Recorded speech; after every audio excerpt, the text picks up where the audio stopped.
the northwest frontier of London.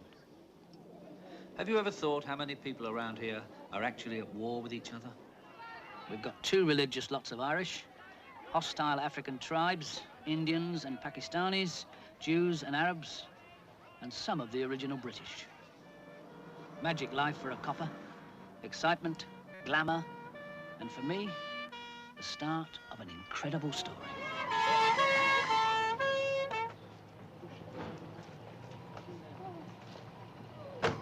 Oh, God, they sent dangerous. Blimey, a procession of coppers. What are you lot waiting for, the band? Assessing the situation, dangerous.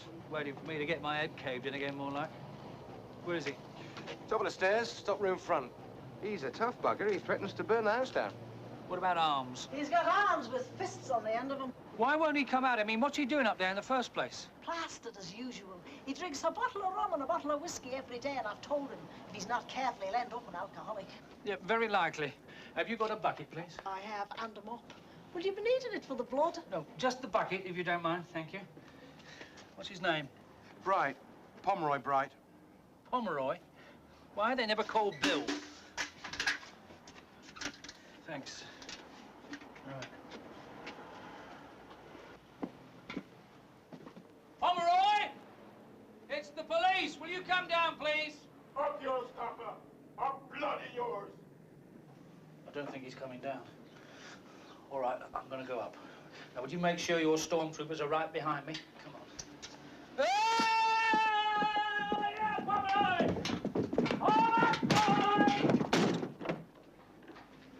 Now, Pomeroy.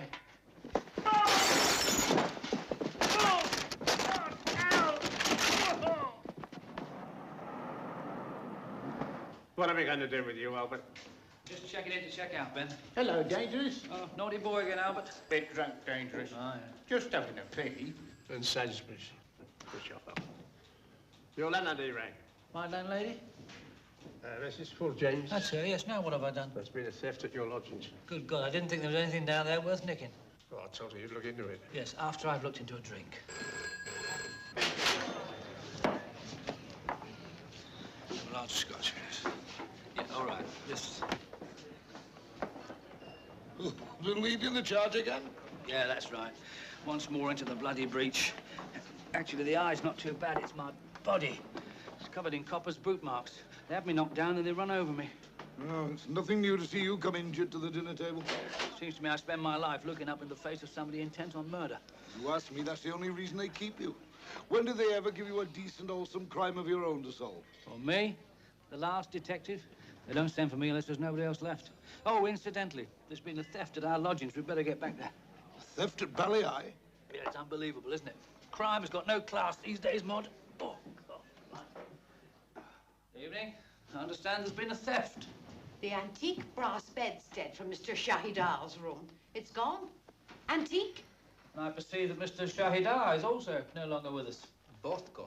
And from the room next to yours. I wouldn't mind, but it's right next door. Mrs. Davies, even if you and I were still living together, which, my love, we are not, you could hardly expect me to keep a vigil through the night in case a fellow guest makes off with his bed. It's not the sort of thing you cater for. I thought you were supposed to be a detective. That's what I thought.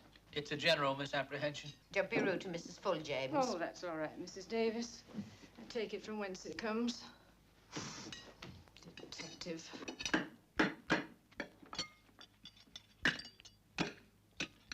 Priceless, that bed.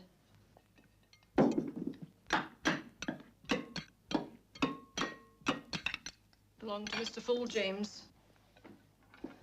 The late Mr. Full James. And you can put that rubbish away. There's no time for writing things down.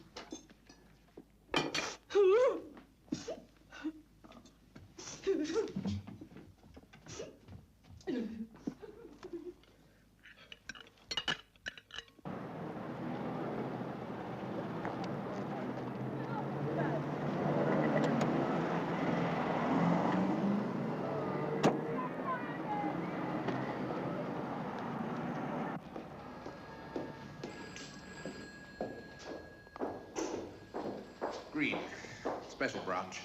Chief Inspector Yardbird's expecting me. Yes? I'll send him up.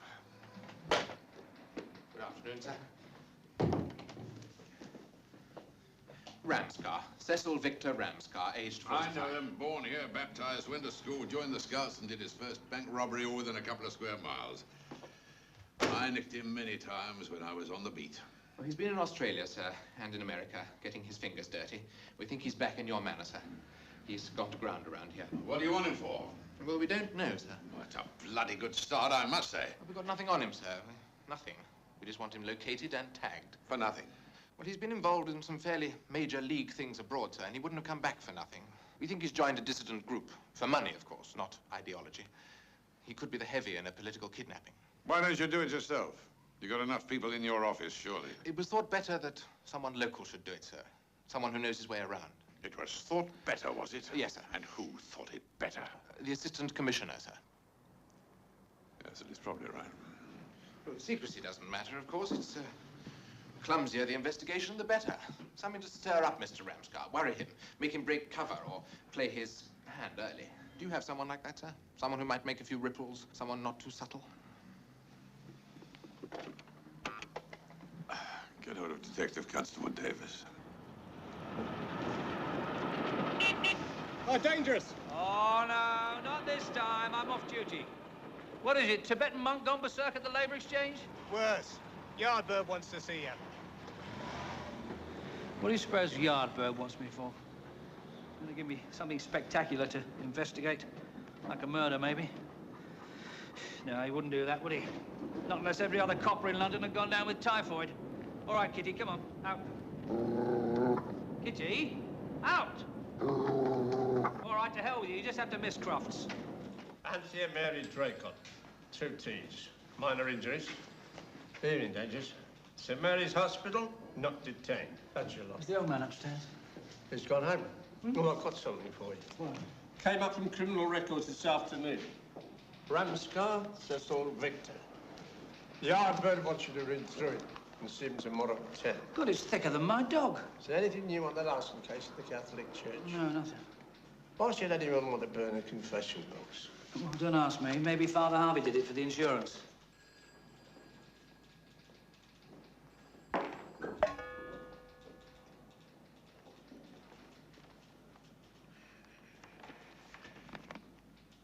He was quite a lad, our Mr. Ramscar. A nice list of villainies, starting in 1959 with assault and theft of car logbooks, petty graft, and the last in 1972, suspected armed robbery, not proven. A whole wad of stuff. And a typewritten sheet dated August 15th, 1965.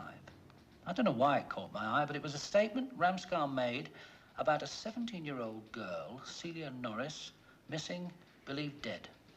He gave his movements for the evening of July 23rd, 1965, the day she vanished. He knew Celia Norris because her father was a business associate, but he hadn't spoken to her for weeks. His statement had been checked and accepted by the police 15 years ago. So why didn't I accept it? Ben, you've been around here since the flood. Ever heard of Celia Norris, vanished 15 years ago, July 1965? Yes, I can't remember that one. Young girl of about 16 or 17, going home from a youth club on a bike, I think. Just disappeared. What, never solved? Not a trace. Well, I can't remember it all, but I think they found her clothes somewhere.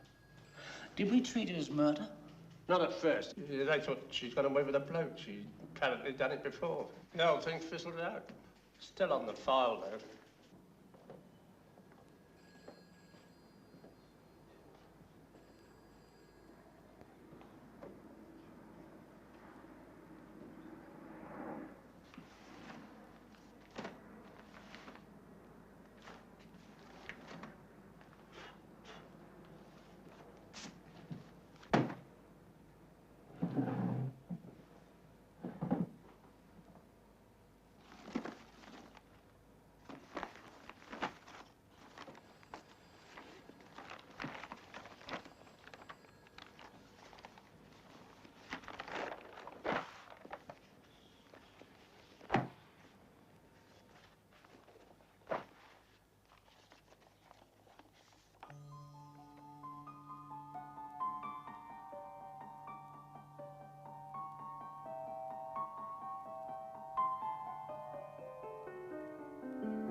nobody ever found.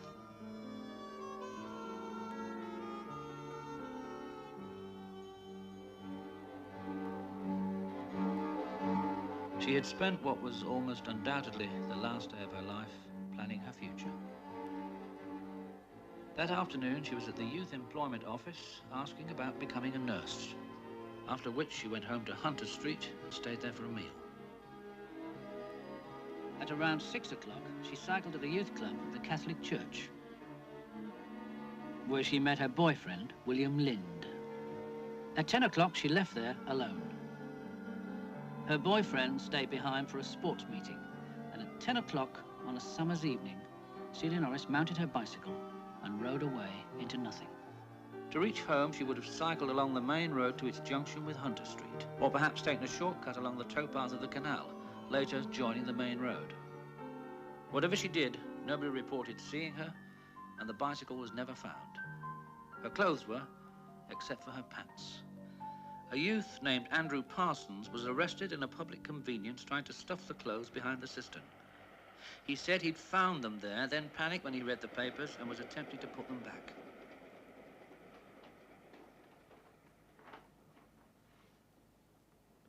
There were pictures of her with her mother, her dog, and another taken at some fete. The blazered character was probably David Boot, the youth club organizer. And if you look close enough, he was squeezing Celia's left breast. They'd taken all sorts of statements. Her mother and father, boyfriend, couple of girlfriends, David Boot and Cecil Victor Ramscar. Ramscar? I was supposed to be reading him up for Yardbird in the morning. Yes? Oh, glad you can make it, Davies. Very nice of you to drop in. Where were you yesterday? At the pictures? Day off, sir. I've got some inquiries for you, and this is bigger stuff than you've ever had to do before. Much bigger. Seems to me you've been falling behind in the general run of things. I had that feeling myself, sir. I thought I was being sort of overlooked. I don't know, Davies. I really don't know. I consider you for a big job, but I don't honestly know whether I'm doing either of us a favor. I can't get that police garden party out of my mind. All those bloody raffle tickets blown all over the show. And by the time you'd collected them, someone had nicked the raffle money. It seemed to go from bad to worse, didn't it, sir? However, I'm always one for giving somebody a second chance. I don't suppose you've had a moment to glance at the Ramscar file, have you? Well, yes, I have, sir. Well, he's a very nasty number, that. I've known him ever since I was a sergeant in this division. Got his finger in every criminal pie, a real villain. Larceny, grievous bodily harm, vice, protection, every bloody thing. Mr. Ramscar's put bullets through a few kneecaps, I can tell you. Certainly got a big file, sir. What's he done now? Nothing. Nothing that our splendid special branch could prove. And they're the ones that want him. They think he's come home to this area, and they want somebody to track him down. And you're that somebody. You find him. I see. Find him. That's right. Get around his old haunts, chat up his old friends. Doesn't matter if he starts flapping his wings a bit. I'm going to detach you from your usual duties. Just see that I get regular reports. Yes, I see, sir. And keep the expenses down. If you have to go to the West End, go by bus. Not too much boozing in those clubs. Remember, you're not in the flying squad. Sir. I wish you'd arrange for our investigations to be outside of drinking hours. Crime and tide wait for no man, Mod. Don't mind me saying so. I can't see how any clues to this conundrum are going to be hanging around down by the canal donkey's years after the event. Look, I just want to be sure of the geography. I mean, she could have carried the bike down these steps, gone along the towpath, up to the road bridge. Good night. You see, he was wearing glasses. So? There were no lenses in them. Well, that's national health for you, boy.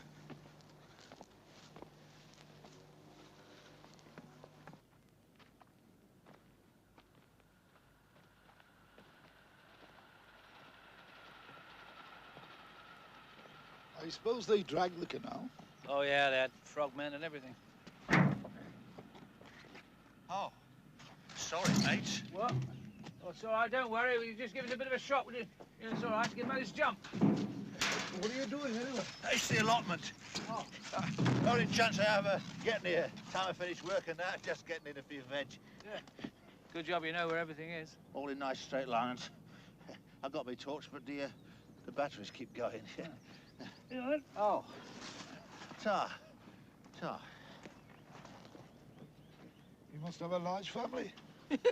You won a cauliflower. Well done, Mod.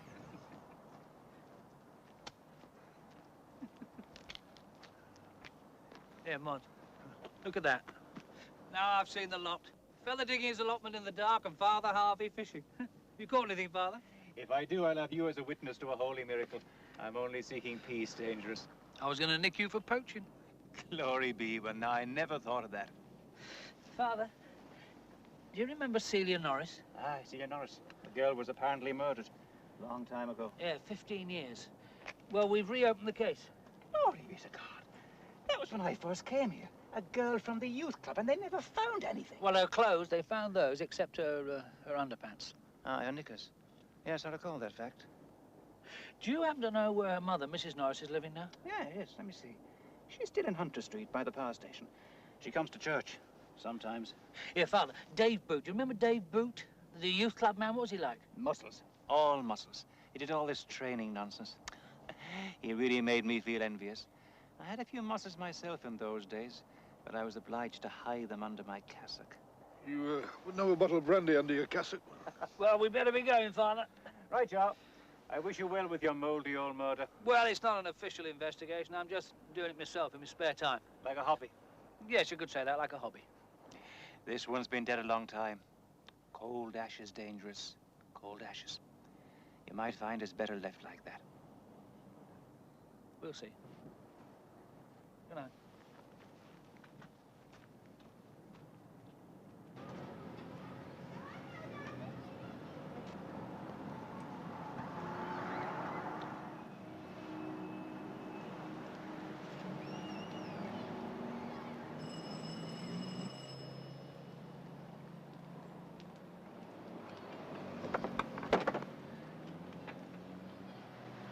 Mrs. Norris? That's right. What do you want? I wonder if I could just have a word with you, if you can, about your daughter. Josie? What's Josie done? No, not Josie. Celia. Celia? Who are you, then? I'm a policeman. You found our Celia? No. No, we haven't. We'll have another look, then.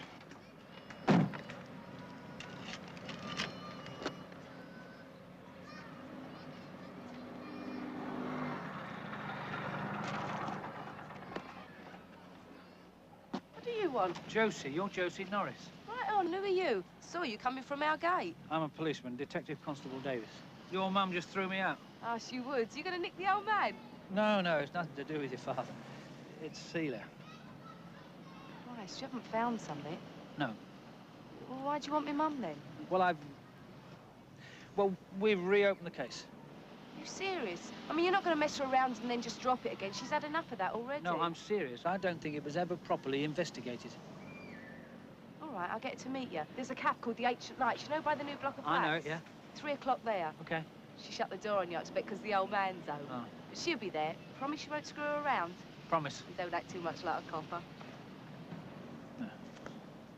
She was a good girl, Mr. Davies. She used to bring me flowers, and not many kids do that. They tried to make out she was some kind of prostitute just because they never found her drawers. Don't cry, Mrs. Norris. Not in here. I won't. It's not so easy as you think to cry, not after all this time. Well, you see, I think that after all this time, people will say things they only thought 15 years ago. People do change their tune. They're all sympathy at the time. Then the whispers start about my girl. One of them bloody Sunday newspapers brought the whole thing up a couple of years ago. Sent some bloke round to see me. I chucked a bucket of soap suds over him. Hello, Dangerous. Oh, hi. Celia went off once before, didn't she, Mrs. Norris? Now, was that with a man? She didn't say. Just she'd been away for a change. I never asked after that. Excuse me, Dangerous. I got 10p for a shepherd's pie. There's 70. All right. Here we are. 50, 60. Right. Bless you, Dangerous. You know, they ought to do a tramp's pie for shepherds. They all know you're a copper. You're getting me a bad name. No, listen, I haven't finished. Not here.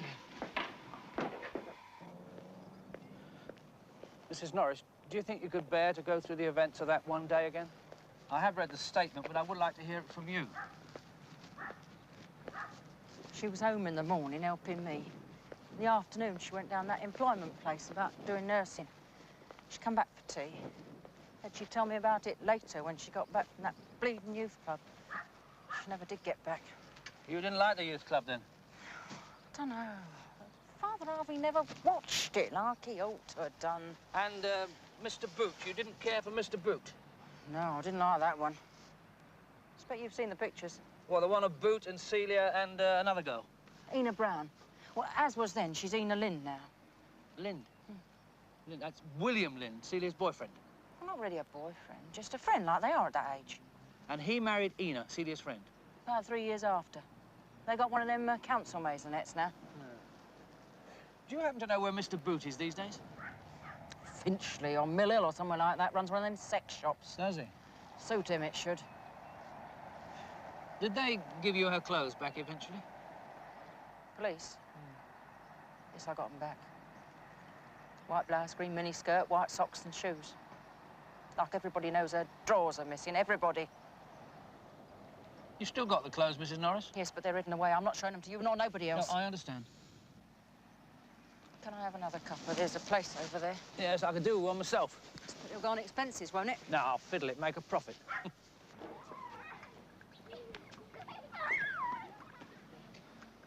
That youth who found the clothes in the toilet and took them home, do you know him? Parsons, poor little devil. The police were rotten to him. But he didn't do it, Mr. Davies. Plays in the Salvation Army band now. Always nods to me. What did Mr. Norris think about it all? He was upset, of course he was. He just shows it different. He's a friend of Ramscar's, isn't he? Ramscar? He went off years ago. He's back. Back, is he? I thought there was something going on. With your husband?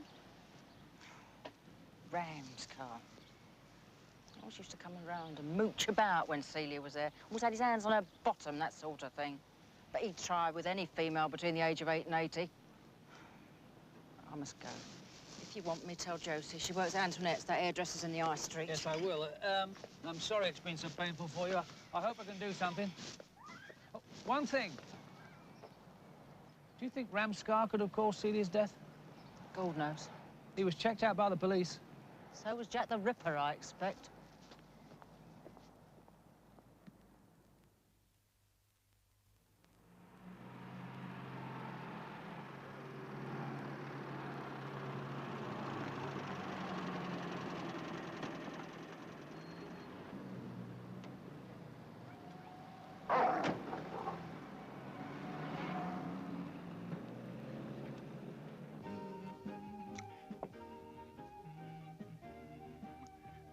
What's in the sale?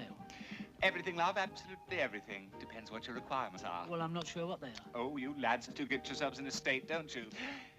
Japanese ticklers, slightly shop soiled. Where's Dave Boot? Dave Boot? Oh, Mr. Boot. He's taken his motorbike to the garage. Detective Constable Davies. Get him, eh?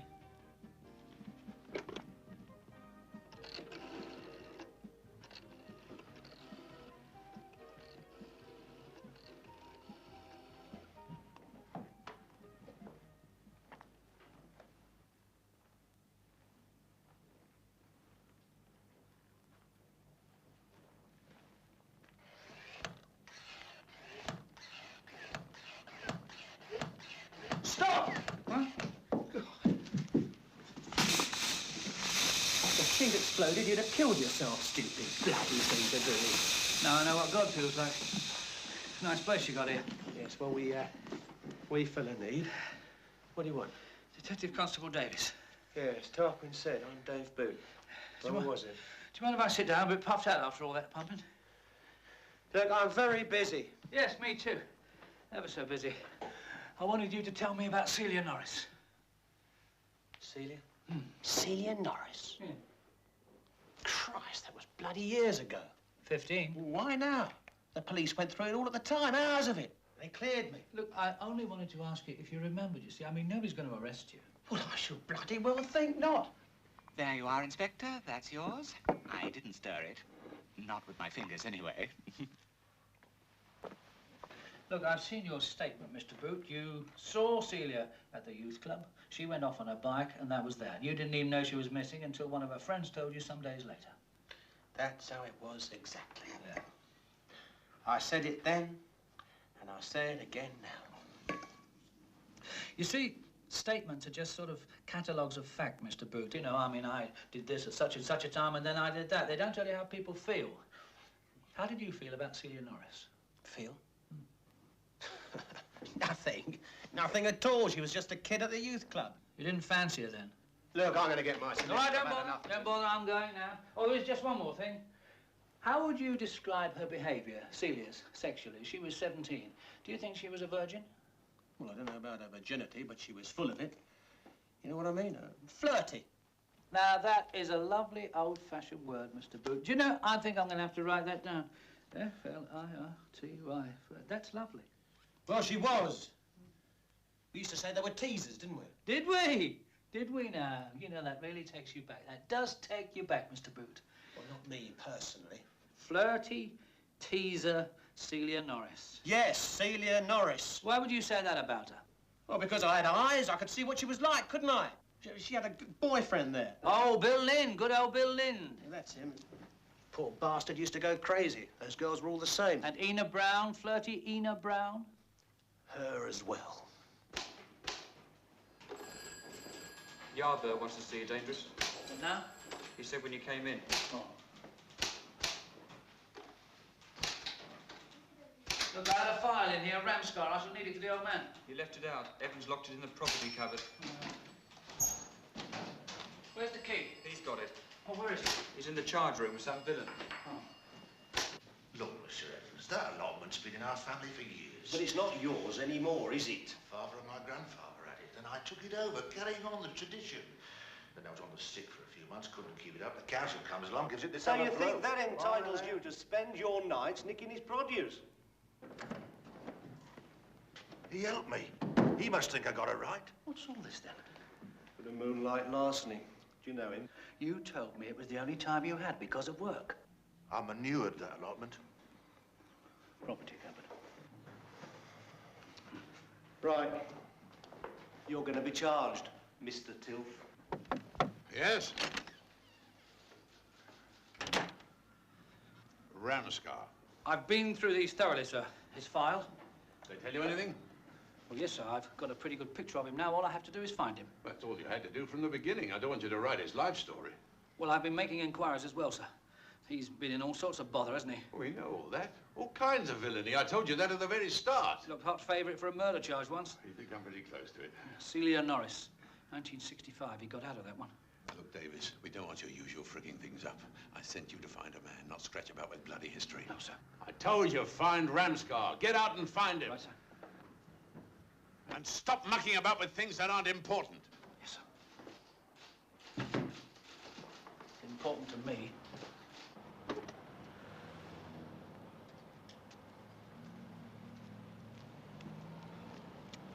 Mr. Norris? What if I am? I'm Detective Constable. Oh, yeah, I know you are. Oh, well, I wanted to have a chat with you. What have we got to chat about? All sorts of things. Ramscar, for one. Now, look here. If you don't stop harassing me and my missus and daughter, I'm going to complain. Where's Ramscar? How the hell should I know? Look, I'm clean. I haven't done nothing in 2 years. You know why I'm checking then? Oh, yeah, because our Celia's dead and nobody knows who done it. So don't give me all this crap about digging the whole bloody thing up again, because it's bleeding cruel, mate. It's disgusting the way you coppers go about things sometimes. Did Ramscar do it? Ramscar? Of course he didn't do it. Listen, mate. Ramscar didn't do it. Do you think I'd have kept quiet? After all, she was my girl, you know. Mr. Norris, could you just go through the events of the day Celia vanished? Oh, bloody hell. I saw her in the morning just before I went to work. And I didn't see her again. That's all. Told the coppers everything at the time, but you haven't done nothing about it, have you? Well, we're still trying. That's why I want to see Ramscar. Go back to him, eh? Yeah, this whole thing wouldn't be some copper's plan just to get it Cecil, would it? Using our Celia.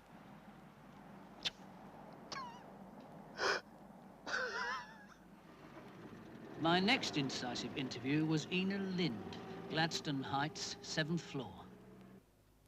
She looked quite attractive in the snapshot, and I wondered what 15 years might have done to her.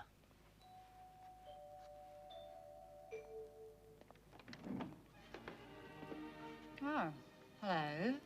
I'm Detective Constable Davies. Do you think you could spare me a few minutes, Mrs. Lind? A detective? Oh, how terrifically thrilling. Do come in. Yeah. We call this the green room. Would you like a cream de menthe? Oh, yes, thank you.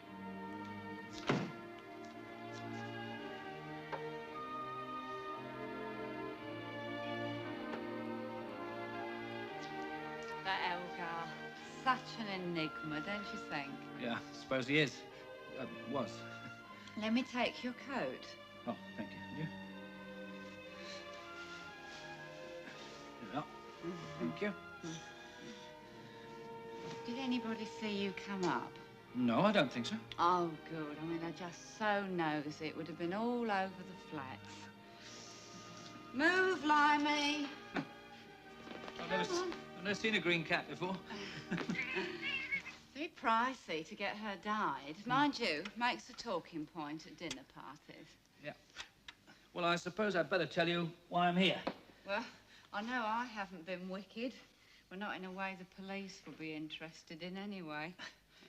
You remember Celia Norris? Oh, they're not still raking through that, are they? God, bit old hat, isn't it? Murder's never old hat. No, well, keeps coming up, and I suppose it always will. Came up a couple of years ago, didn't it? In the Sunday newspapers. Oh, that? Well, they offered me 200 quid. Oh. He went mad, of course, my husband. He's such a wooden bastard, you know. No, I didn't know. Your husband, Bill? William. He likes to be called William. See what I mean? Yes, I see. Look, when you were all in your teens, he was Celia's boyfriend, wasn't he? For what it was worth, yeah. She don't know what a lucky escape she's had. No, I didn't mean it like that. Was he always so wooden? Always. Even as a kid, he was a real prissy pants. Look, I've got a friend coming up in a couple of minutes, Claire. Yeah? We go around the West End together, you know, see the shops, take in a film and that. Yes, well, I won't keep you long. I just wanted you to tell me what happened, you know, just as you remember it. Well, she'd been at the youth club, and she was playing table tennis with Bill. William? Well, I call him Bill behind his back. Oh. A few other things besides. Yeah, so she gets on her bike to go home. It's about 10 o'clock, just getting dark. And nobody ever saw her again. And Bill, William, he stopped behind for a football meeting, didn't he? Football? Oh, he never liked football. No, he stayed behind for something. It's probably netball's more like it. He liked netball? No, he liked to see the girls' drawers. Oh. Here, don't go thinking he did it. No, I mean, I've no bloody time for him, but he wouldn't do that, no. Not the sexual sort. The sexual sort? Well, she wasn't done for her money, was she? No, not Bill Lind. I mean, you are talking about a man who even now won't get in a bath without a pair of swimming trunks on. And what about this man, Boot? Dave Boot? Oh, Claire. Look, I'll phone you later at the police station. Well, look, can we fix a time? Because I don't have to stay there, you know, if I don't have to. It's so miserable. Well, 8 o'clock tonight? Fine, yeah.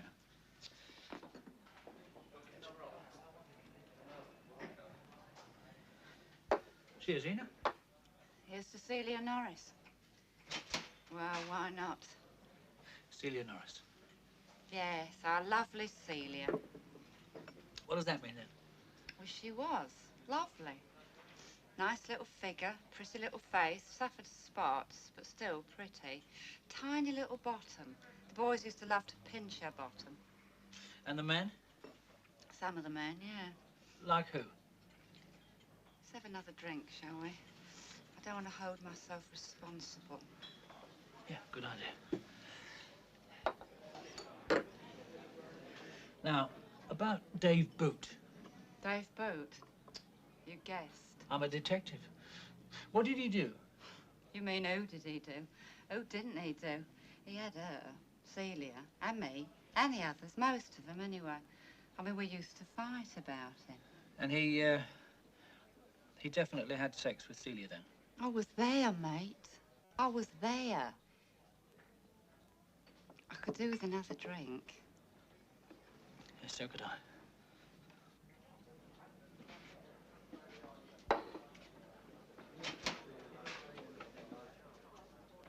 What's the matter? Oh, it's nothing. I thought you dropped off, that's all. Oh, no, no. I was just thinking about it, you know, about Dave. Ah. Well, I mean, we was only kids, you know. We thought he was Mr. Wonderful.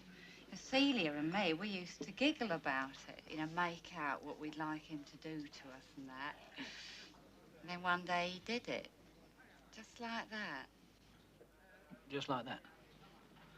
Yeah, well, we've been helping out at this church fete, you see. And our Father Harvey had gone off to pray or something. And Dave suddenly puts his arms round both our waists. And he gives Celia a little pat on the bottom. So I bent over, you know, laughing, like, and I said something like, here, not one without the other, Dave. So then he smacked me too.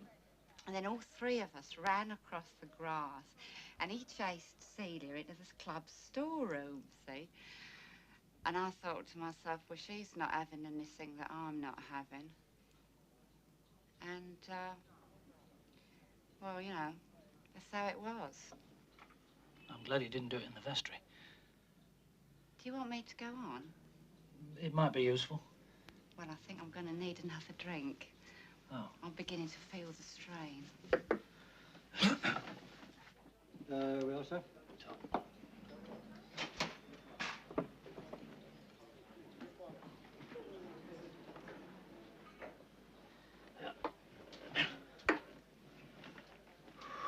Well, don't you doze off. This isn't a bedtime story, you know. No, I'm listening, I'm listening. Well, so there we were, in the storeroom. Starkers, not a stitch on. And that's when it happened? On the trampoline. The trampoline? Didn't half kick up a dust. I can imagine. And that was that, the first time. I mean, after that, it was sort of on and off, you know, not regular, just sort of on and off. When did it stop? Oh, after she'd gone.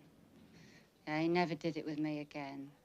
Well, I suppose he felt it was unfair, you know, not one without the other.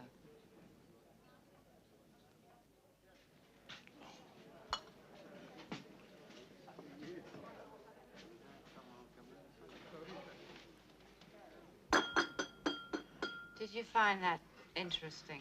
Most informative. And there were others? Oh, lots.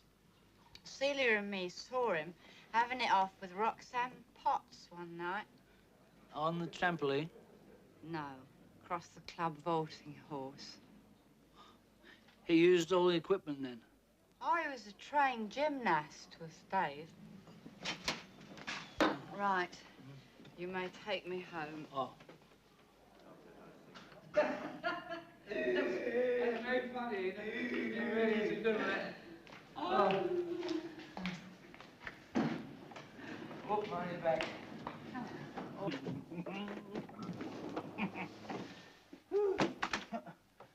Listen, do you press the button, do you? I want you. What? I want you. No, listen, I'm not free, I promise you, you know. Don't you like them? What's the matter? Not good enough for you, Oh, eh? yeah, yes, they're super in, honestly. They're really super. I can't. No, please, put them away. Come on. Ina! Ina! Oh, come here. What's wrong with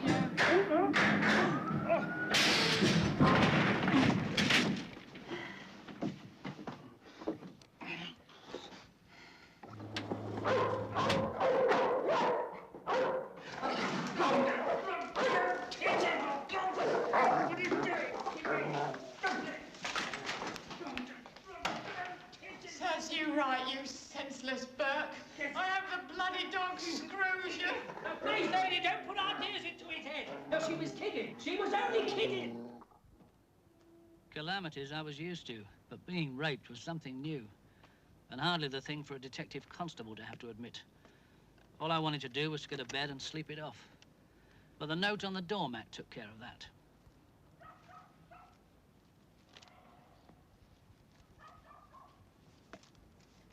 The message was short and intriguing. For important information about Celia Norris, be by the canal bridge at midnight.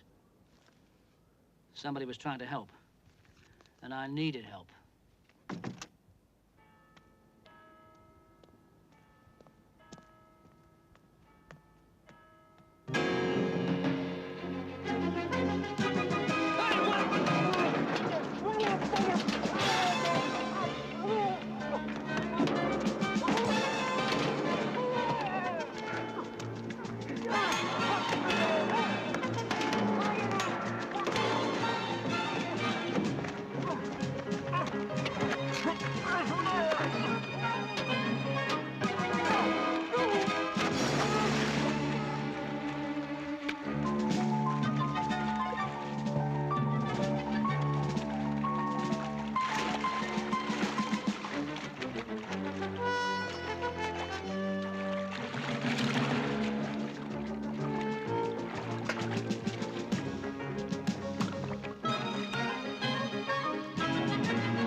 Now then, good to see you sitting up.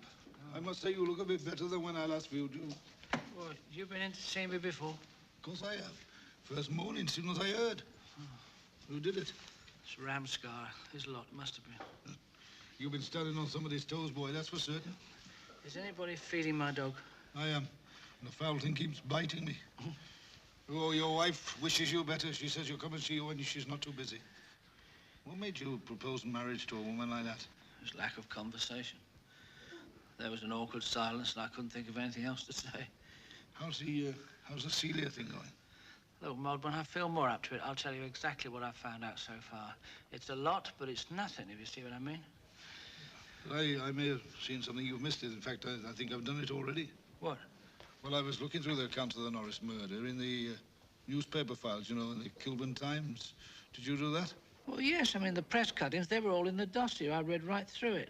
And about the regular police patrol van that night? Yes. There's a PC Fennell and PC Dudley, and they covered the High Street area and the towpath till midnight. But their report was negative. They saw nothing. When you get out of here, have another look through those newspaper files. You may see something I think I saw, all right? Well, can't you tell me now? Come on, Maud. Come on, tell me. No, have a look yourself, boy. I hope you won't be wanting sick leave, Davies. No, sir, I'm back working now. When it's all over, I'll take some leave then. Let everything heal properly. We're all very pleased. Very pleased indeed. Good, I'm glad. Well, these things happen to you when you're a policeman. And it's all good experience for you, you know, Davies. Great experience. And it shows you've stirred them up. You've got Ramscar worried. That's what the special branch are so chuffed about. Good. But for Christ's sake, man, why fall into their laps by taking any notice of a note they slip through your letterbox and then going it alone? Sometimes I don't think you'll ever make it, Davies. Sometimes I think that myself, sir. Now, listen, if you want to jack this in, you can. I'll put another man onto it. I was thinking of doing it anyway. No, I'll be all right, sir. I've got a little score I want to pay back to Mr. Ramscar. All right. And I take it from now on, you are going to concentrate on this and nothing else? Yes, I am. Like digging up old murders? Now, get your priorities straight.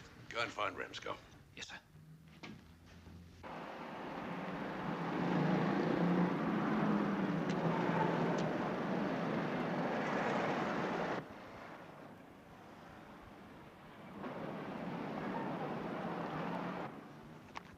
Oh, hello, love. Change your mind about the ticklers? No, only about Dave the Rape. Where is he? Oh, you've just missed him. Early closing. You might find him in the car park behind. Right.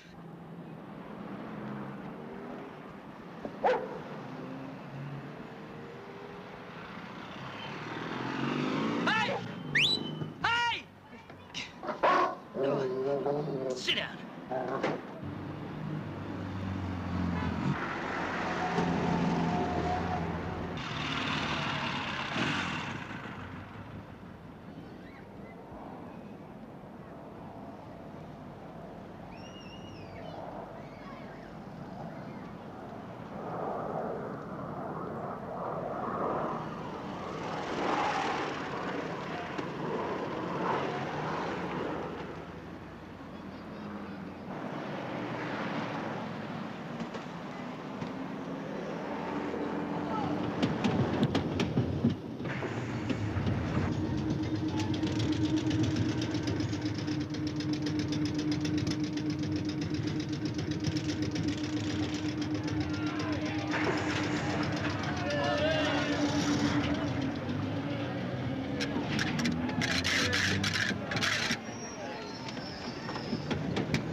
come here often?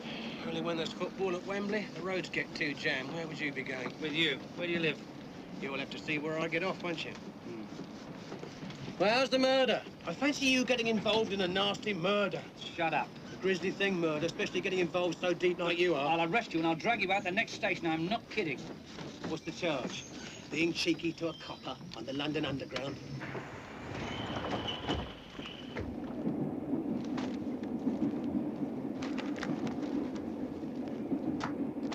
All right. What's it all about? Now, where exactly are we getting off? I'm not getting off with a copper following me home and upsetting my mum. It's not as though you got a warrant or anything. And my solicitor ought to be present. She means a lot to you, your mum. Funnily enough, she does. You used to go home to your mum in the old days. In the good old days, eh, Booty? Did you go home to your mum after screwing Roxanne Potts on the vaulting horse? Who the hell have you been? Roxanne Potts, there's a name to conjure with, eh? Jesus, you've been busy digging them up, haven't you? Roxanne Potts? She was 15 then, so was Ina, so was poor dead Celia Norris. Remember the trampoline? Davy go up, Davy go down. Davy go up, Davy go down. Pack it in, you bastard. All change, please. Elephant and Castle. All change. Elephant and Castle doesn't go any further. But I do. Now, we've come such a long way together, Booty. I want you to listen for a while, and then I want to hear your story as well. And you better do it now, Booty, because later it could be much nastier for you. Well, we can't sit here. This train goes out of service. It's all right. We'll wait till they throw us out, that's all. You know, it's warm, comfortable, quiet. Who's been told you, Ina? Yes, Ina. Ina Brown that was, Ina Lynn that is. Ina would love to see big muscle Dave again. You could take the trampoline along, have a rare old time, just like the old days. You can't touch me for that, Davis. That was bloody years ago. So was the murder, and I could touch you for that. Now, you better tell me all you know, Booty. Look, I told you, I didn't have anything to do with it, not killing her straight. All the more important you tell me what you did have to do with them, because otherwise I might think you did do that nasty thing. You've got no idea what those teenage girls were like. It wasn't a question of trying to pull them, they just came in and seduced you.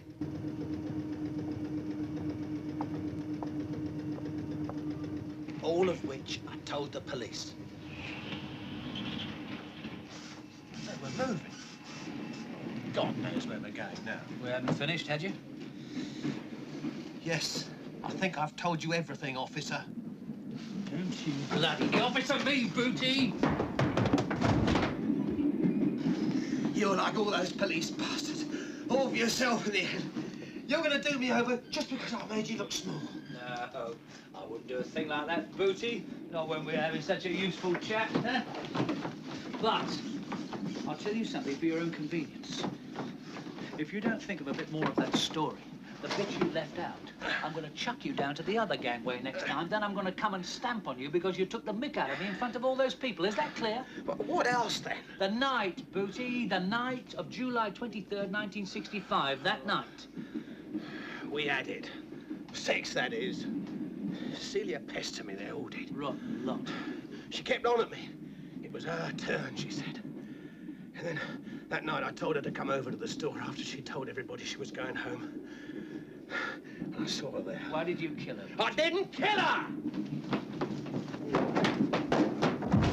There. I said I could do it. Now, do you want me to throw you back again? Oh, I had her knickers. I got rid of them after. But I didn't kill her, Davis. Straight, I didn't. She was all right when she left me. She went off on her bike. Leaving you with the prize pants. She ran off without them. We had a little dispute. About what, Booty?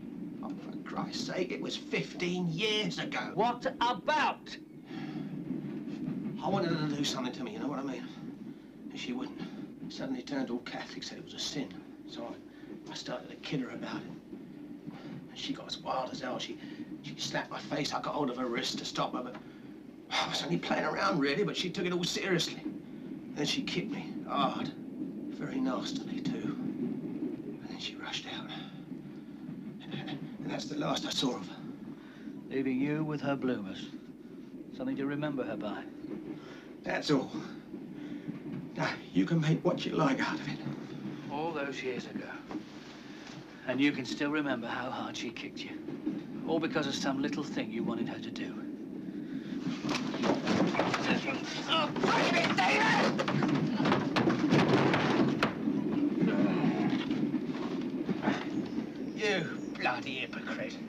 You're only doing this to me because you never had one in your bloody life. Look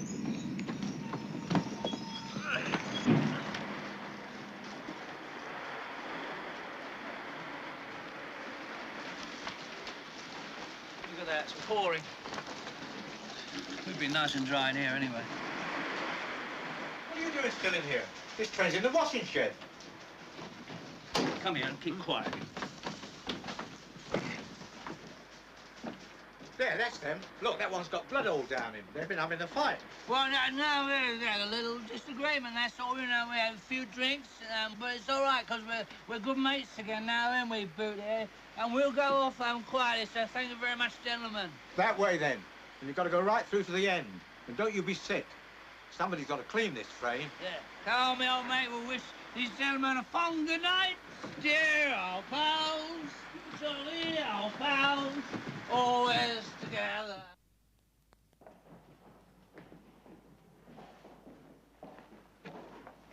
It's a great life, I must say. Sitting here in comfort, drawing the dole, while the likes of me traipse the streets in the rain. I'm studying. The world is enriched by study, not by tramping the streets. Yeah, you could be right. What can I do for you? Dave Boot had a knickers. Dave Boot? Yes, told me everything. Well, nearly everything. By the time I'd done with him, I had him banging on his mum's door, crying to be let in. Not a pretty sight. The one thing he won't tell me is what he did with their pants. Says he can't remember. Well, where are we then? Where are we? Dangerous. Remember what I told you in hospital about the murder account in the newspaper files? Mud, I have been through the cuttings again, minutely. I didn't see a single thing. You were smashed again. You read the wrong murder. I told you the files were in other cuttings. You'll never make a detective, you know. All right, I'll take a look. But not tonight. Why not? We have to celebrate those knickers, your first major success. As long as you don't get in your usual deplorable state. Josie, what are you doing here? I saw your car. Can we talk? Yeah, why not? What is it, trouble? Well, Ramscar's been threatening my mum. Ramscar, where is he? Well, nobody knows. He just sends messages. My old man's petrified. He's scared to go out. They know he talked to you. Listen, tell your mum and dad not to move, right? You know, we should get a copper to watch the house. Oh, no, that'd be worse. They won't move. Don't worry. I have to take food into them. Well, what about you? Oh, me? Ramscar don't worry me, Dangerous. I just tell him to get knotted, him or any of his mates. All right, you just lie low, right? If there's the slightest whiff of trouble, you give me a ring or anybody else at the neck, all right? All right, Dangerous. But they're not after me, don't worry. But I'll let you be big brother if that's what you want. Listen, you want to ride home? Oh, better not. Maybe you'll take me out on one of your boozy evenings. My God, anybody would think I was an alcoholic. You'd be about right, boy. 7 men went to mow, went to mow a meadow. 7 men, 6 men, 5 men, 4 men, 3 men, 2 men, 1 man and his dog. Spot went to mow a meadow.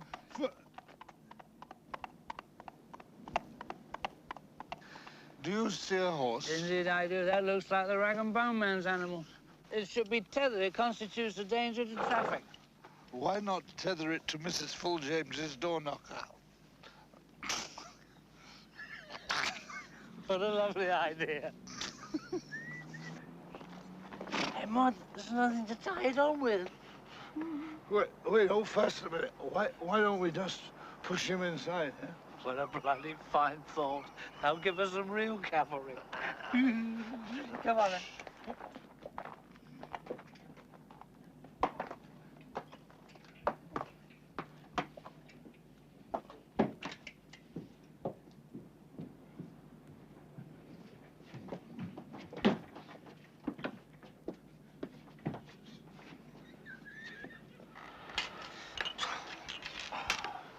If necessary, I know where we could get a genuine alibi. Where? Mr. Crust, Kilburn Times. He lives above the office, and you wanted to have a look at the files anyway. So this really is a police inquiry then, Mr. Davies? I just want to have a look at your newspaper files for 1965. Now, it's very important, otherwise we wouldn't have bothered you at this hour. Of course, of course. Well, if you just show us where they are, we'll have a quick peep and we'll be off. It's all there. Oh. I don't want to pry, Mr. Davies, not in police business, but, you know, naturally we of the press like to know what's going on under our very noses, as it were, so perhaps if you feel free to do so, you'd drop a little hint of it in my ear. Yes, of course I will. You go back to bed before you get cold. We'll close the door when we leave. Right, very well. Thank you. Right.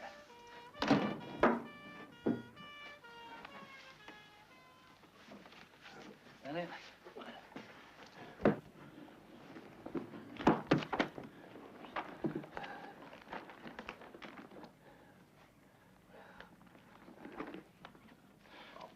Maude, that's the cutting we've got in the files. It's not a cutting, it's the page.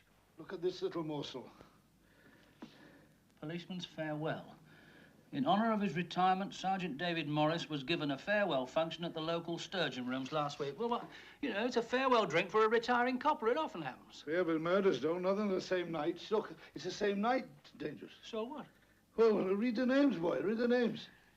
Those attending the celebration were Detective Constables Harry Robinson, John Cleaver, David Johnson, PC James Dudley, and PC Frederick Fennell. Wait a minute, PC Dudley and PC Fennell were supposed to be in the patrol car in the High Street when she vanished. Well, they weren't, were they? But I've seen the duty slips and the reports they signed. They're all in the file. And they were drinking with the boys. So Dudley and Fennell lied for a start. And nobody noticed the lie, or nobody cared to notice.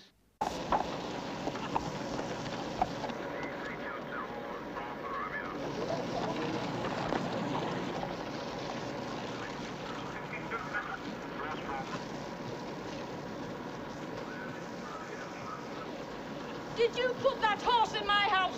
Did you two do it? There's horses poop everywhere, every bloody where.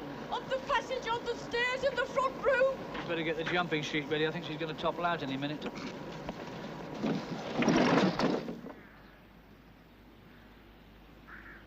Mrs. Edwina Fennell lived in a caravan anchored in the middle of a field.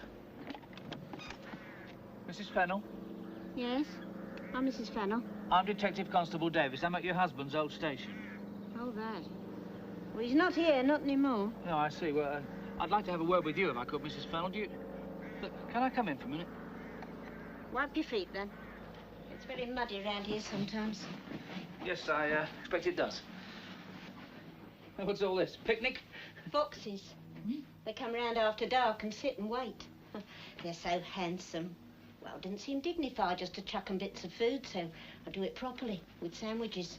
They each have their own plate. Oh, you should see 'em eating. It's a lovely sight on a full moon. Yeah, I can imagine.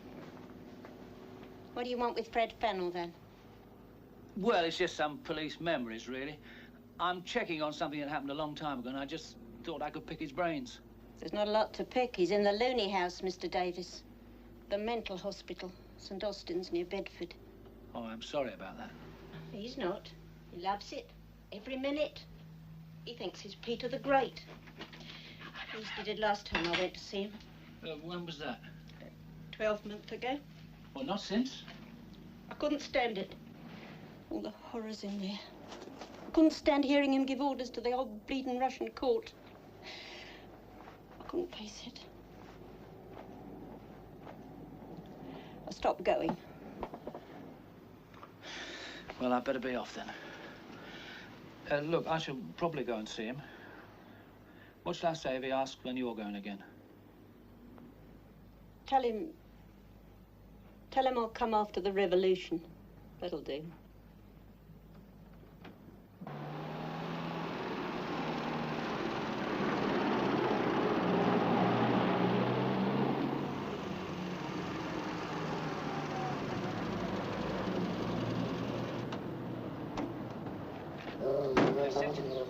Morning. Stick 'em up. I saw you. I detected you coming in. Oh, yes, well, I've come to see the superintendent, Dr. Longton. Do you happen to know where I could find him? Keep 'em up. And walk. I must say, you have been a great help. I said walk. Yes, all right, I'm walking. I am walking. Watch.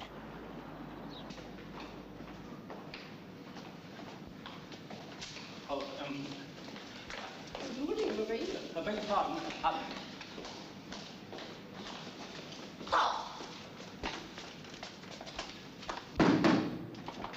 Come in, come in. An intruder, Doctor. He wants you. Ah, it's all right, Marie. I'll take over now. Thank you very much. Can I put my arms down now? Yes, she's harmless. That looked like a real gun. Oh, it was. We've tried giving her a toy, but she wouldn't accept it. Oh. We've taken a few parts out of it, of course. Thank God for that. It's her status symbol, if you understand. Yes, I see. I'm Detective Constable Davies. Ah, yes, you're here to see Mr. Fennell. Yes, I called on his wife. It's a pity she doesn't come to see him. He misses her terribly. Oh, well, perhaps I could go and see her again. He's not too bad now. Without prying into police business, could I know something of what this is about? Well, yes, actually, this is a murder inquiry. You see, Mr. Fennell was a police constable in the area at the time, and he had some part in the inquiries. And you want to see if he remembers? Yeah. But if he doesn't, I'd be glad if you don't press him. Oh, no, of course not. Thank you. No, I mean, I don't want to mess anything up. Right. Good. Well, he's waiting in a small consulting room so that you can talk. Thank you, Doctor. Come in. Mr. Davies to see you, Mr. Fennell. Oh, thank you for coming. My dear friend, thank you for coming. Sit down, sit down. Sorry. It's so good to have a visitor. My wife stopped coming, you see. Tarantella never came. Tarantella? No, she doesn't matter. No, come on. Because sometimes it helps to talk things out, Mr. Fennell. Yes, yes, yes. Oh, my poor Fred. I felt he was ill, but I didn't get a fix on a mental hospital. You knew each other pretty well once. Well, so he told me. Oh, come on, Dangerous. You and I are in the same basic business. You know he was my lover before you got here. Oh, donkeys years ago. Well, he's not too bad, physically. He's always one of those big, virile policemen, you know. I can see him standing in this room now, wearing nothing but his hobnail boots. It's a fine sight. Yeah, I'll bet. I liked him, you know, Dangerous, but I couldn't see a future for us together. Well, if you couldn't, who could? Listen, do you remember a case years ago? Celia Norris, she vanished. Where, that girl? Yes, I remember. I've still got her bicycle. Her bicycle? Out in my junk shed somewhere. How did it come to be there? Well, Fred brought it in. It was the same night as that Norris girl disappeared. I remember it very well, because Fred was up here. He used to pop in for half an hour, you know, when he was on duty. Because he used to patrol in that van with another policeman. And they'd arranged it so that one of them could hop off for a while, take it in turns, you know. Of course, he'd had a drink that night, been out on one of those police booze-ups, you know. Again on the quiet, because he should have been on duty. He was a devil in those days. Mind you, he only came up for a while that night, and then afterwards, he brought the bike in. It's been there ever since. Why did he bring it back here? Well, because he just found it lying underneath the wall of the cemetery. The cemetery? He thought someone had just lost it or thrown it away when they'd stolen it, you know. It was his idea to bring it here, because he thought if he was ever discovered with me, you know, he thought it would look better if I said I'd found it and reported it to him. Sort of look better. It was like a sort of safeguard for him being here, you know. Didn't he realise whose bike it was? No, of course not. I mean, by that time, when you and Gry was on, he thought he didn't realise it belonged to the Norris girl. That time he was too scared to take it back. Tarantella, can I see it, the bike? Behind all these years of rubbish, all my old clairvoyant props, trumpet, smoke machine. Packed that in years ago, gave me the creep. Oh, here it is, I can see it at the back. Here, can you climb across there, Dangerous? Oh, right.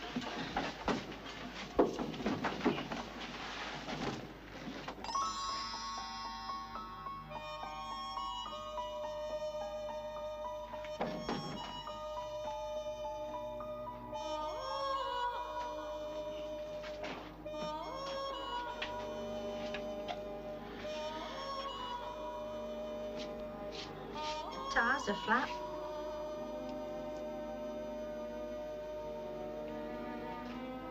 They were there when he brought it. Just some chrysanthemums and a few irises. There was a card as well, but I threw it away. I think she pinched them from the cemetery. Her mother said she brought her flowers. Well, there's a bloke waiting for you, Dangerous. Bloke? What sort of bloke? Lind. William Lind. Well, well.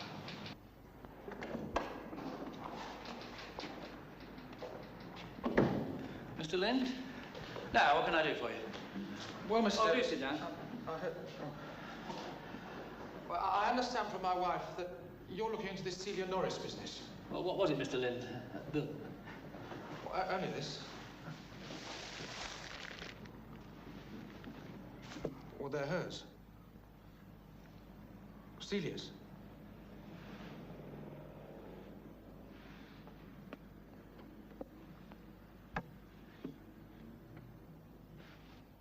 How did you come by these? Well, I found them. Well, straight up, Mr. Davies. The day after she vanished. Well, in the saddlebag of my bike. I just opened it up and there they were.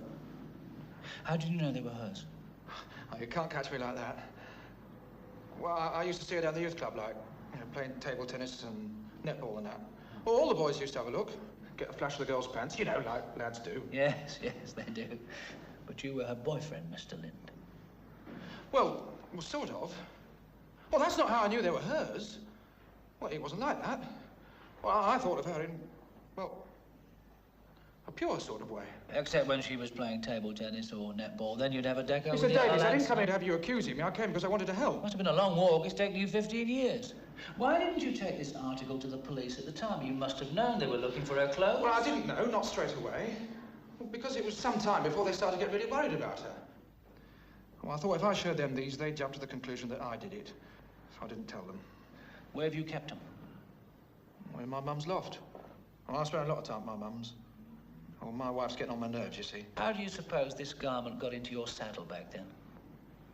Well, somebody put it there. It was a joke or something. Well, at first I thought she'd done it. Well, it's sort of teasing things she'd do. She was a bit of a teaser, wasn't she? Well, I didn't think like that. And I still don't. Well, it's very gallant, I'm sure.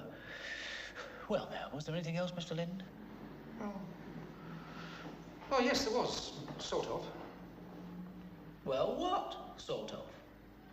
Well, it may be nothing, Mr. Davies, but... Well, my mum reckons about 8 or 9 years ago, she was sitting in a bus shelter, and she heard an old man talking to a woman on the other side. Well, he was saying that he saw Celia the night she disappeared. Well, she was walking down the towpath with a man in a dark suit and no hat. Oh, and this bloke had his arm round her. Well, he said he told the police. Although a policeman came to see him, he never heard any more about it. This old man, does your mother know who he was? Yeah, oh, Mr. Harkness. Is he still around? No, he was more than 90 then. He used to drink. Maybe that's why the police took no notice of him. Does he have any family around here still? They moved. Oh, he was very ill. To Bristol, I think. Well, my mum didn't know them very well. She just heard.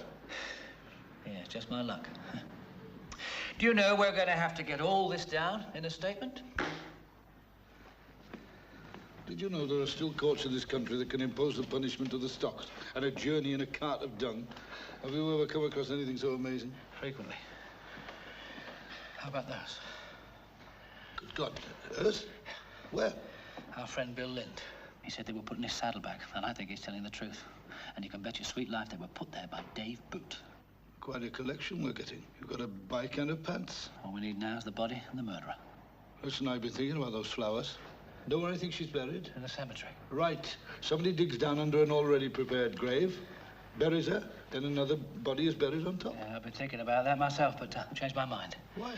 Because she was seen walking along the towpath that night with a man in a dark suit. See, that night, Maud, I've got a witness. She's a witness? Well, he was a witness. He must be dead by now. I mean, 9 years ago, he was over 90. But he made a statement at the time, and it was never recorded. I've checked through the files. I've looked right through, and it's not even mentioned. Man in a dark suit? And no hat. So it needn't rule out P.C. Fennell and P.C. Dudley, for example. I mean, from a distance, the uniform would look like a dark suit. And he could have been carrying the hat. Or even left it in the van. What's your knickers?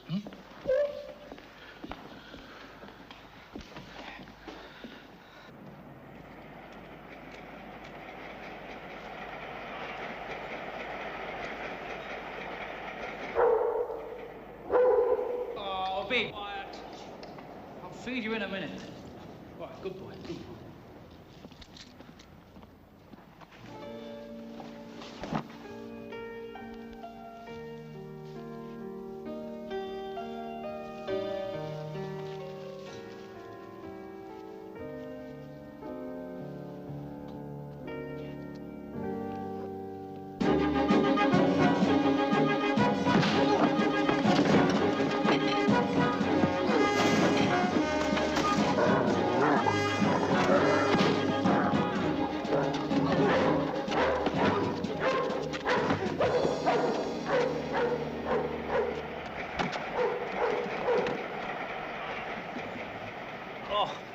Oh, yeah. Oh, thanks, mate. God, we've got to do something about your breath.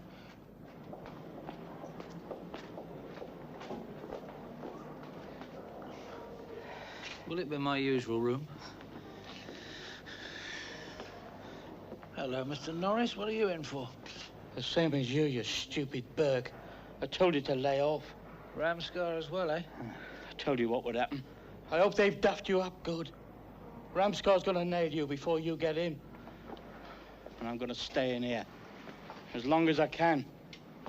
I suppose a powerful police dragnet is at this moment in time closing in on the perpetrators of this latest outrage. Oh, yeah, they sent a sergeant down to get all the thrilling particulars. My God, by this time they'll have enough men in the hunt to throw a cordon around a phone box. I expect they're getting so accustomed to you being bashed about that the novelty's worn off. Listen, Maud, I want you to do something for me. Would you see what you can find out about the Harkness family? Harkness? Yeah, they moved to Bristol some time ago. Right. Yeah, you know, Social Security, voters lists. Say you're a copper.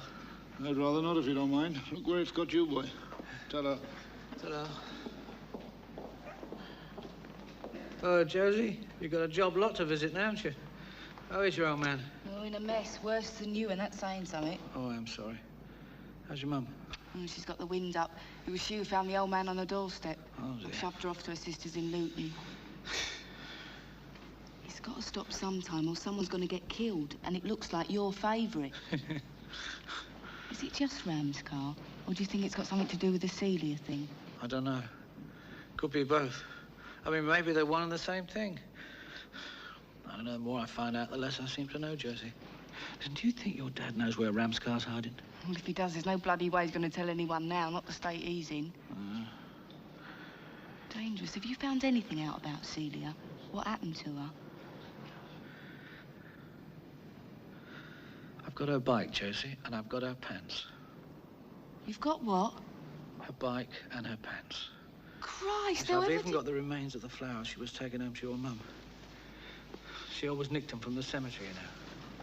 Oh, no, I'll have to go. I've got to think about all this. You sure? I mean, you're not having me sure. on? I'm very sure. I'll see you, Josie. See ya. You're brighter than I reckoned. Oh, thanks. I surprise myself sometimes. It was easier to tell her I was sure. But the only thing I was really sure of was that I'd turned up a lot of stones and found a lot of wiggly things underneath.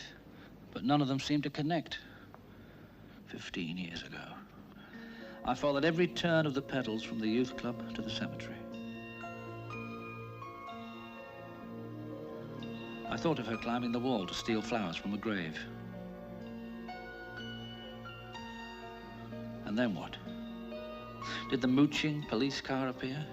At its wheel, a PC Dudley who'd been drinking at the farewell party? Did he get out of the car and stand waiting under the wall whilst he climbed back over?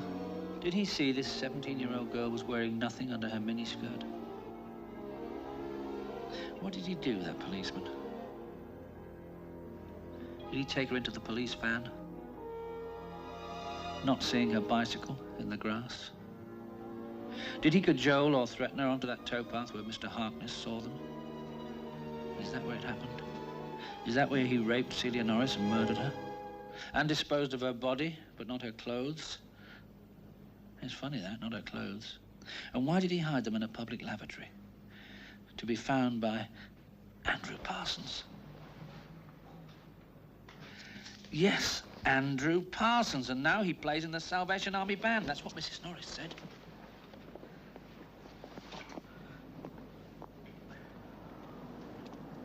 By the time I found his lodgings, I knew exactly what I wanted to ask him. Mr. Andrew Parsons? Yes? I wonder, could I have a chat with you? I've come especially to see you. Can I come in? About Christianity, is it? No, about Celia Norris. Who are you? Detective Constable Davies. Oh, God, won't you ever let me be? I'm sorry, Mr. Parsons. We all do things we get embarrassed about sometime in our lives. Me not excepted. Oh? What have you done? Never mind. That statement you made at the time, I've read it, of course, but I'd like to hear the story again from your own lips. All right. I found her clothes in an all-night toilet. I kept them till I realised they were Celia Norris's. I took them back to the toilet and I was seen by the attendant. That's all. The police came here and found some knickers. 234 pairs, I read. I don't do that anymore, Mr. Davis. The knickers thing, it's all gone and I'm cured. I was younger then and I was lonely. Now, what with the Salvation Army and everything. Now, look, Mr. Parsons, if you had murdered that girl... I didn't. I swear I didn't. No, I said if you had, and disposed of the body, would you have left the clothes in an all-night toilet for anybody to find them any minute? It doesn't make sense, does it? I didn't do it. And you didn't find them there either, did you? Oh, God. I knew it would all come out one day. I'm trying to live it down. The army. All right, now, no more bloody lies or you'll finish this down the station. Now, where did you really find those clothes? By the canal. They were just lying there. I nicked them. But when I heard about the girl, I panicked. I was already on probation. They tried to get me for that girl, Mr. Davis, and I didn't do it. Now, exactly where, Mr. Parsons? To the inch. Yes, exactly. Just at the bottom of the alley, by the canal where the old wartime blockhouse used to be. I saw them, and I was tempted by Satan, and I picked them up. God, how many times I've regretted that weakness. Right. Now, by the alleyway, right? That's near the gardens, near the allotments. Now, what time was it, and what was the date? The day she vanished. At night, about 10:30. Right. Now, don't push off to any band festivals or anything, will you? I want to know where I can find you. Is that all, then? That's all, yeah. Play one for me. Good night, and God bless you, Mr. Davis. I'll pray for you in your trouble. It's not my allotment anymore, Mr. Davis. Like I told him in court, the council took it off me after all them years. This is mine. I grew it myself. Look, Mr. Tilth, this visit has got nothing to do with any of your previous dealings with the police. I just want your help. Can I come in, please? Yeah, all right, then. Yeah, I'm just taking a few cut-ins. Messy business. So, what is it, Mr. Davis? Your allotment that was down by the canal. Now, how far did your ownership go back? Oh, back to the 1940s. It was my old man's before that. I told him in court, it's been our heritage, that allotment. Do you remember the wartime blockhouse they built down the bottom? Blimey, do I? We had our nursery beds there, then they come along and built that bloody thing. Yeah, well, when was it knocked down? A few years after the war. 47, 48, I should think. Not later? No, definitely not. My old man died in 49. He'd have gone then. I remember putting a shed on the concrete foundations. Pity. Oh, that part of the allotment was never any good for growing things. I could have dug the concrete floor up, I suppose, but underneath there was another room, you see. A room? Underneath a room? Well, like a home guard command post, like an air raid shelter with a metal lid, a trap door, like a manhole cover. And when they knocked the blockhouse down, did they leave the other thing under the ground? Oh, yeah. So it's still there? Still there? Why? Come on, we're going down there now. Come on. What, at this hour? Come on, there's no time like the present.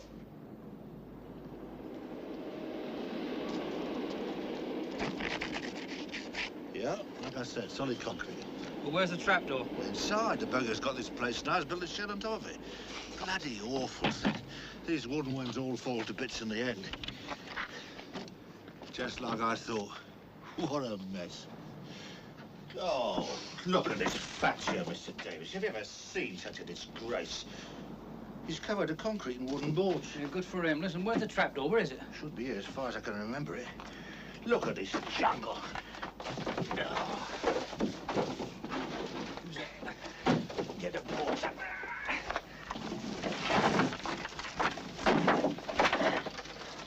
There it is. Listen, we're going to need a shovel and a pick. Do you think you can find them? Well, it'll mean breaking the tool-shed lock. Don't do it, then. Right-o, then. This place a mess. It's not an idea. Not a single idea.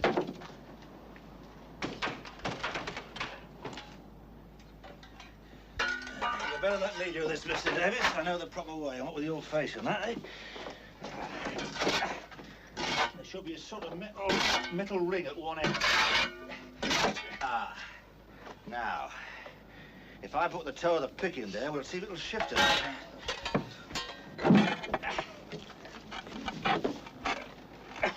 It's good and solid. It's been fixed for too long. Eh? Let's both have a go, right?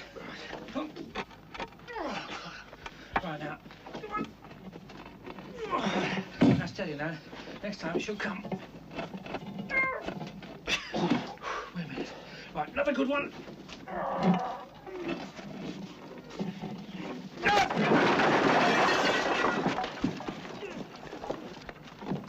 Dear me. That's bleeding done it. Come on, you. You've got it. Loose. Let's try this wire.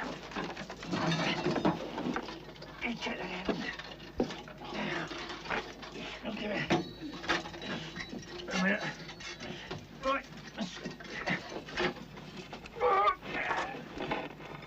Coming.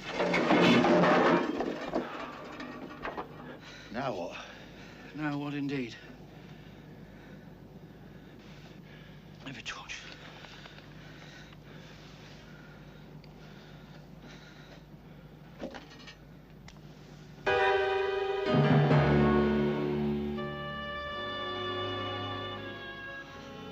Oh, Celia.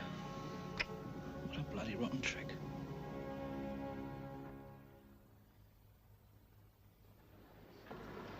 It's unbelievable. What did you do? Just left her. Pulled the cover back, left her there. Well, you won't do anything, nor report it? No, I'm not going to risk it, Maud. I've got her, but I haven't got him yet. It looks more and more like Police Constable Dudley, and he's dead. You'd think an underground room would have been searched when they were looking for the girl. Look, for a start, nobody took her disappearance seriously for about a month. And we'll never know how thorough the search was. Supposing Police Constable Dudley got the area allocated to himself, it wouldn't be that difficult. And what about the policeman that went to see Harkness? That could have been Dudley as well. There's nothing in the record. Nothing. Look, you've had no luck at all tracing Harkness. No, I'm still trying. What are you going to do next? Well, the first thing I've got to do is bring Josie up to date.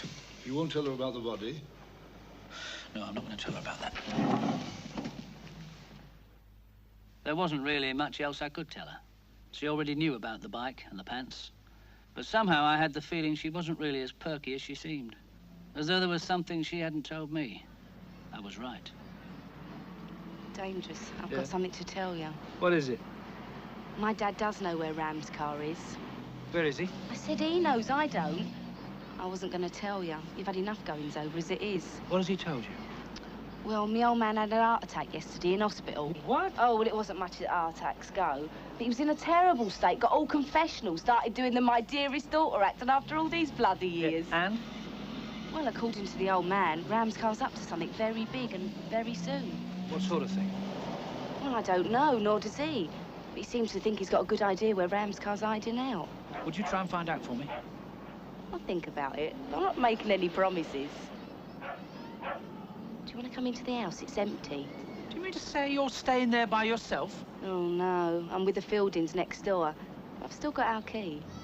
Yeah, well, you better get some sleep. When this is all over, when it's finished with, then I'm going to take some leave. And you'll take me too? I'll think about it. When I was a boy, I was sent up to Stoke-on-Trent once. I've often thought I'd like to go back. Oh, it sounds dreamy. I've still got a week of me holidays to come. Oh, Stoke-on-Trent. Go on, you better go in.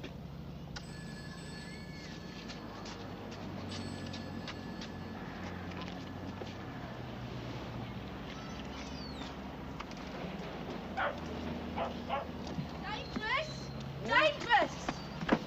The hospital phoned me. Dad said that I have another heart attack. Well, I've got to go. Oh, yeah, come on.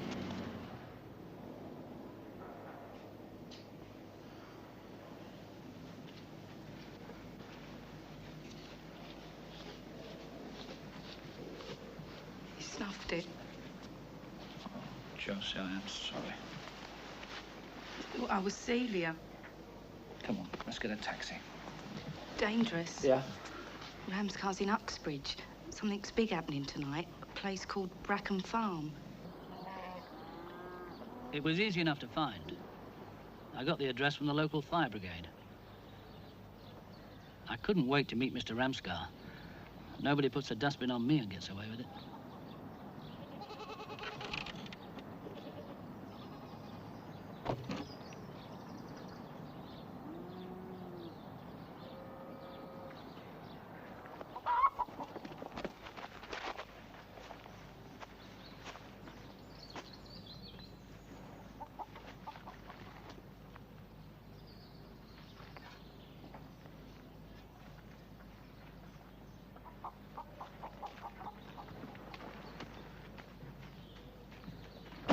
These sawn-off shotguns make a terrible noise. So if you don't want to go deaf, pass me your shooter over your shoulder, and very carefully.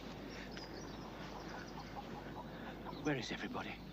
In a barn. Right, we're going to walk towards it.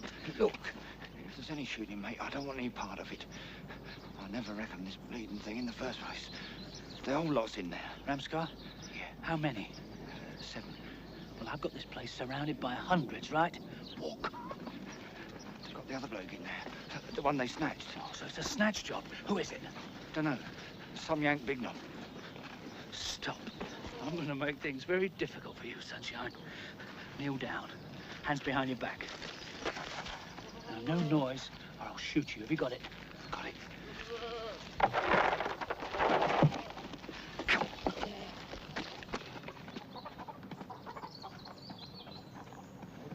All right. By all means, adjustment! Don't anybody move and they get it. I've come for you, Ramscar. You kick.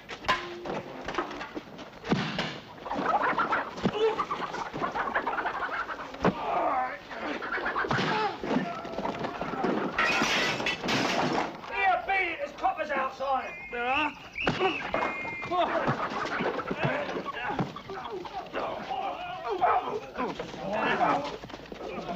Oh, just right. How did you know? Some girl phoned it a tip-off. Oh, good old Joseph. So everything's okay? Great, except a bloke he just crowned with a shovel happens to be a bloody American ambassador. Oh, steady. That's it. Good lad. Ow. All right, dangerous? Thanks, darling, yeah. Oh. Dangerous? I've been looking everywhere. Why didn't you try the morgue? That old man Harkness, he's still alive. He's what? He's 101, boy. He's had a telegram from the Queen. His social services found him in Bristol. That's fantastic. Listen, let's get down there now. Be a bit of a push in this. Call Father Harvey. Ask him if we can borrow the church van. Maud! Maud! You sure you've got a driving license? Of course, I drove an ambulance during the war. No wonder we had so many casualties. Mr. Harkness was quite excited when I told him you telephoned. My father loves to talk over old times. When I told him you were a policeman, he was more taken than ever. This is quite a big day for him. Oh, hello. I'm Charlie Harkness. I'm 101. I'm very glad to meet you, sir. Yeah, well, sit down. Sit down. I've shrunk a bit. Yeah, they won't have to dig much earth out for me, will they? Yeah, well, I like my morning milk with a little drop in it. I'm supposed to be deaf. I'm not really deaf. I only pretend I'm deaf. Yeah, otherwise she keeps blabbering on all day. Yeah. You fought in Zululand then, Mr. Harkness? Zululand, yes. I was in that war. Not it did much good. They're all in Bristol now, you know. You can be sent to prison for saying things like that these days. And Mr. Davies is a policeman. Well, you're from the force, aren't you? Yes, I forgot that. Yes. Now, what are you after, young man? Well, it's about something that happened a long time ago, back in London.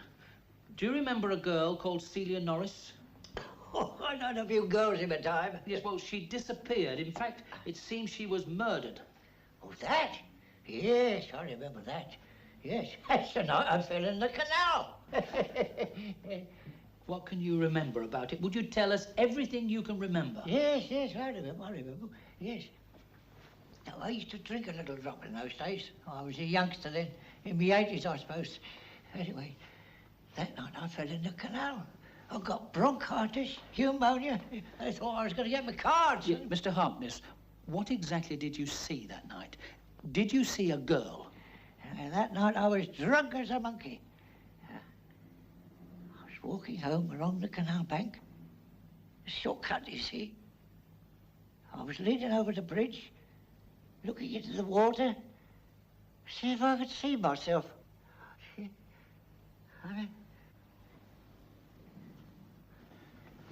Is he all right? I don't want to distress him. Yeah. You listening? Yeah?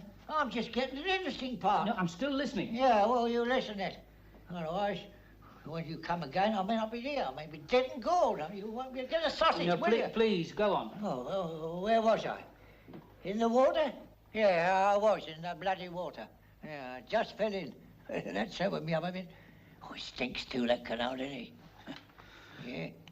It was while I was in the water, hanging onto the bank, that I actually saw them.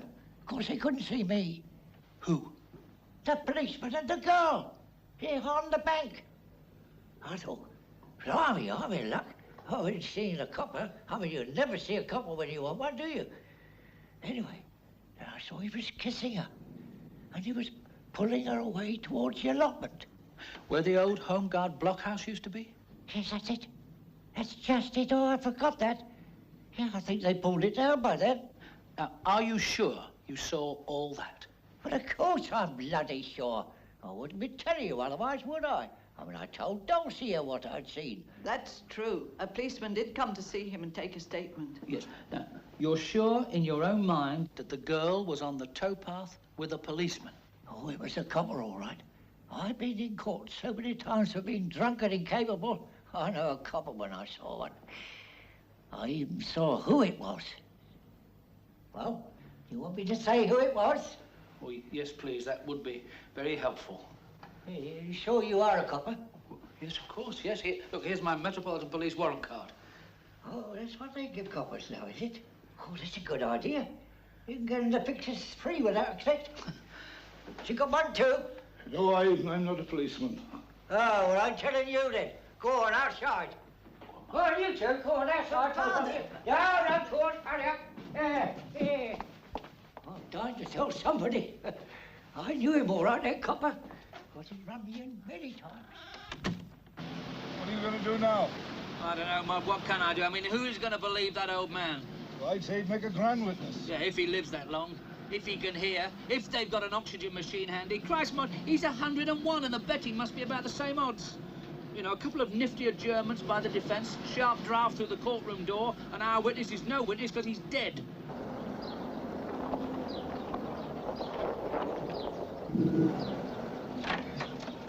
Stay put. I'll find somebody to help me get you out. Not Mrs. Full, James, please. I charge you that on the night of July 23rd, 1965, on Canal Towpath, London, NW10, you did willfully murder.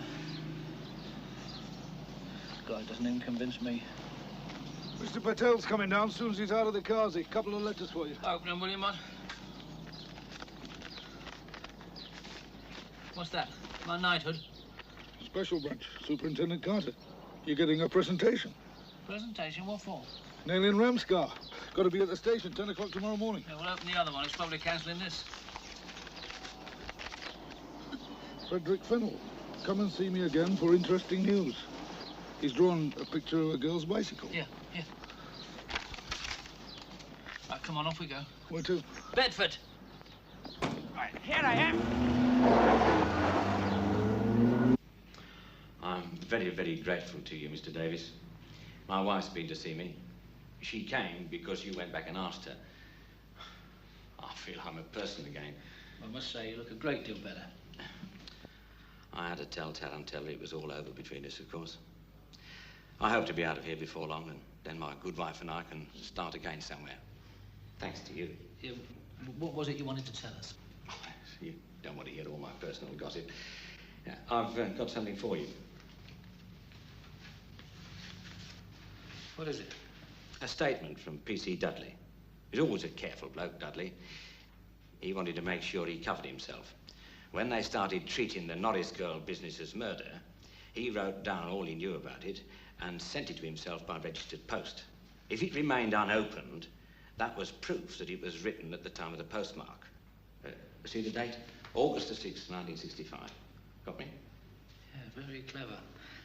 But we can't know what's in it unless we open it, and that destroys it as evidence. Right, but he made a copy. I've got that too, from a solicitor in Melbourne. He'd left instructions for them to be forwarded to me in the event of his death. It was about that time that I went off my head. You'll never believe it.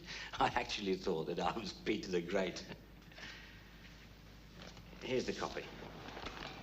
It's about that night. We'd been to a party for Davy Morris, who was leaving the force. We'd had quite a few drinks, even though we were supposed to be on duty in our van. I sneaked in to see Tarantella, and then went to the cemetery, because that's where me and Dudley, used to meet up. On that night, the van wasn't there, but there was this bike lying in the grass. I took it back to Tarantella, like she told you. Well, what did happen to Dudley that night? Why, put it in the statement. You've got to read it yourself. Read it. Go on. Read it.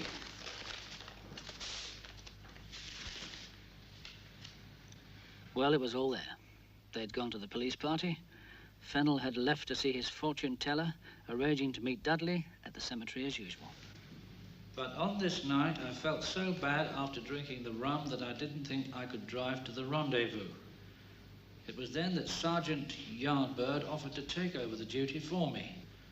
He had been drinking with the rest, but he seemed all right. I let him take over and went to a friend and had some coffee and a lie down. After about an hour, I felt better and walked to the cemetery gates intending to meet Sergeant Yardbird with the van. It was not there. I walked along the high street until I finally spotted it near the top of the canal alleyway. There was nobody in it. I could see someone moving at the bottom of the alleyway in the verge by the allotments. I called, and eventually that someone came up the alley.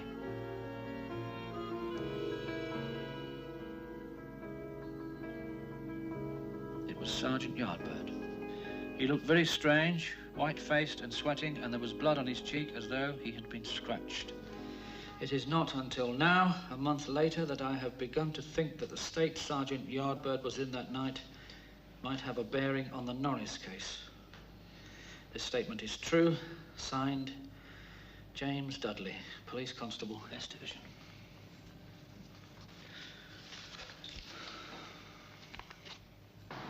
You've done it, boy. You solved it. Yardbird. That's who Agnes said it was, too. You might just as well have said it was the Archbishop of Canterbury. Well, your duty's clear. You've got to walk into his office and formally charge him with murder. Are you kidding? You'd have me put in the bloody cells before I'd finished. Where the hell have you been, Dangerous? The super's been here for 20 minutes. I'm sorry, I had some homework to finish.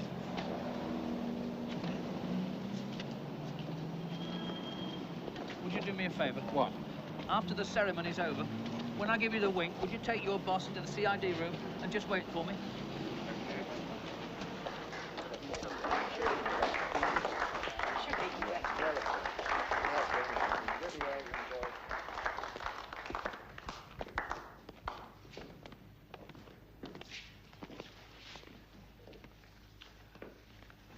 This is in the way of being a very private function. The implications of the matter concluded at Bracken Farm are still going on. Mr. Ramscar and others still have to go on trial. But I feel, and others do, that in a personal way, we should make some presentation to Detective Constable Davies.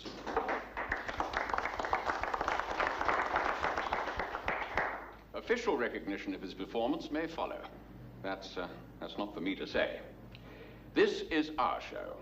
As you see, he's been severely injured in this affair, although I'm glad to hear that he will soon be able to walk again. I hope this small presentation from his colleagues will make up for part of it. I shall ask his own station inspector, Chief Inspector Yardbird, who has known himself the difficulties of working as a police officer in this district, to make the presentation.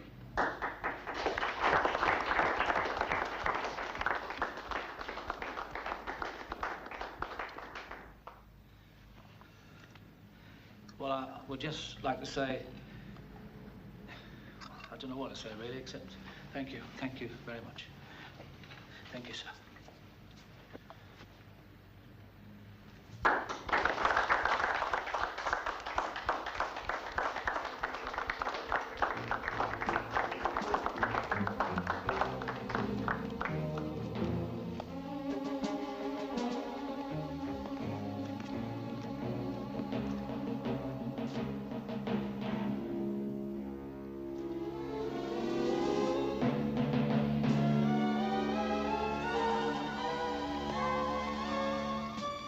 Sir, do you think I might have a word with you in private?